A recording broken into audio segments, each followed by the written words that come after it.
Hello.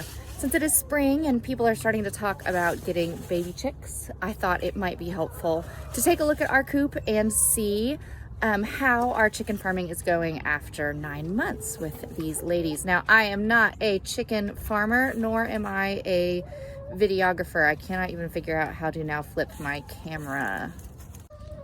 Okay, now it's flipped. But this is the video I wish I had like 9 months ago, 10 months ago, when we started talking about getting chickens, because I knew nothing at the time, and I have figured out a few things now, and it might have been helpful to see. I'm not a chicken farmer. I am a suburban mom on less than half an acre, raising 4 chickens. No, 4 children, 7 chickens, 2 cats, and whatever else rambles through my yard from time to time. So last year we bought the Petmate Coop from TSC. I will put a link to it in the comments. Obviously, I'm not sponsored by TSC. They do not care about my 30 followers. But we were doing research online. We had a TSC where we could go pick it up. It was on sale for a decent price, so we bought it. We did stain it to match our deck because, again, we live in a neighborhood and we were trying to make it look pretty because the neighbors also have to look at it. TSC says this coop will fit 8 to 10 chickens. We have 7 in here, and it would be tight with any more. I really want a few more chickens, but that's not happening right now. Oh, look, there's Peggy. She's thinking about laying an egg. I did clean it this morning, so it looks nice and pretty, and the chickens are having a really good time hanging out with their new hay. We did make some modifications. My husband built an additional hoop coop on the end of our packaged coop after about 6 months because he felt like the chickens needed more room to roam. We do have a big backyard and they can wander about if we're outside with them, but we don't have a fence. So they can't just be outside all day or we would lose them, as we have once, but then she came back. That's another story. So he did build this fancy extra run for them, which they enjoy, but I don't feel like that would be necessary. You could exist with just this little one. It just doesn't give them a lot of room. So they've got the nesting part up here. You can see Peggy's in there enjoying her fresh hay. There's 3 nesting boxes. It opens up easily right here and you can get the eggs. Typically they all lay in that one and poop in these ones, but I'm hoping that now that it's clean, maybe they will start doing what they're supposed to. This little vent over here lets them get some added circulation, which is helpful. They can roam about underneath, but again, like if this was your only run, it's just not a lot of room for 8 birds. They do have 1 nesting or perching bar right there.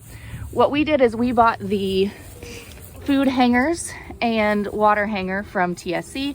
My husband installed hooks so they can hang right here and get fresh food and water, and they can roam about. It was pretty easy to assemble. My husband and I did it together in probably 2 or 3 hours, and then we stained it, which took longer, but I do think it makes it look nice and it will hold up better. A few thoughts on it.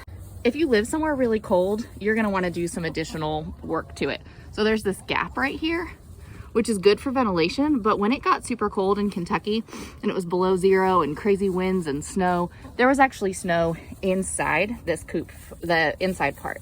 And so we moved the chickens to the garage for a couple of days, and I felt like that was necessary because like there was snow on their backs. I'll put in a picture if I can figure out how to do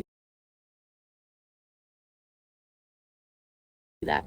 So you would want to do some sort of extra insulation there if you lived in a place that got cold more than like 3 days in the winter. Also, in general, you're supposed to have more than 1 water source for your chickens, which isn't something I knew until, you know, after we'd had them for a really hot summer. So I don't know where you would put a second water in here if you didn't have the additional run. Like we have an additional run. Oh, look, Ella's gonna demonstrate for you. We have another water dish right there where the chickens can get a drink. But if you, like me, are just starting out, this one works really well. I'm already trying to figure out how we can make modifications on it. I'd like to make bigger nesting bars because I'm hoping that would keep them from pooping so much in the nesting boxes. And just wanted to show you, this drawer does pull out. When I at the beginning was like, oh, perfect, I'll just pull it out every couple days and dump all the poop. I don't do that. I probably should. But I just did a deep clean today, so it looks nice and pretty in there, and I got them all freshly situated with fresh eggs, or fresh hay, and I think they're gonna lay me some eggs today. We have 7 chickens. We get about 4 to 6 eggs a day, which is awesome, and it's been fun. I threaten to get rid of them at least once a month, because just don't underestimate how much they poop. They poop so much. There's so much poop. And when you're already taking care of children, the extra poop is just not always fun. But we love them. They have names. They have personalities. They roam into the neighbors' yards and the neighbors think it's great. So anyway, I hope that was helpful. I'll put a link to the coop at the bottom. And if your son, like mine, hatches chickens in school and you decide to bring them home, I hope it works out this well for you.